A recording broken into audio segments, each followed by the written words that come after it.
ఆదివారం మధ్వనవమి జరుగుతున్న సందర్భంగా శ్రీ మధ్వాచార్య జీవిత విశేషాలతో కూడిన సందేశాన్ని గుంటూరు ఉత్తరాది మఠాధికారి రఘు ప్రేమాచార్ వివరించారు.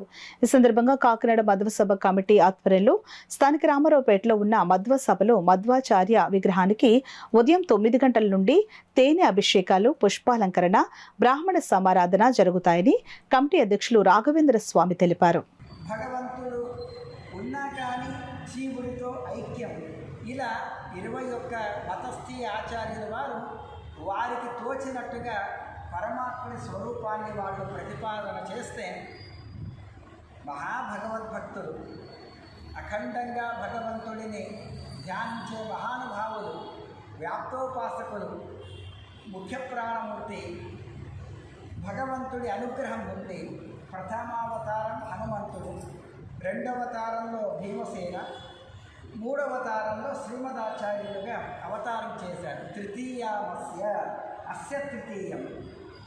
బలిత్తా సూక్తంలో చెప్పేటప్పుడు బలిత్త తత్వపుషే అధాయు దర్శకమని అంటారు. ఏ ముఖ్య ప్రాణమూర్తి యొక్క శ్రేష్టమైనటువంటి రూపముందో స్వరూపము, అదే ప్రథమావతారంలో హనుమంతుడు, ద్వితీయ అవతారంలో భీమసేనులుగా, తృతీయం శ్రీమదాచార్యుల వారిగా అవతారం చేశారు. ఎందుకు?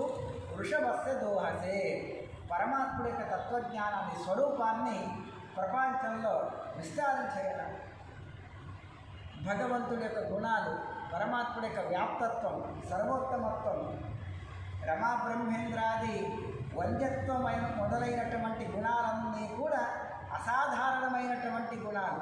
సర్వోత్తమ పరమాత్మ, స్వతంత్ర భగవంతుడు అని ప్రతిపాదన చేయడానికే అవతారం చేశారు మహానుభావులు.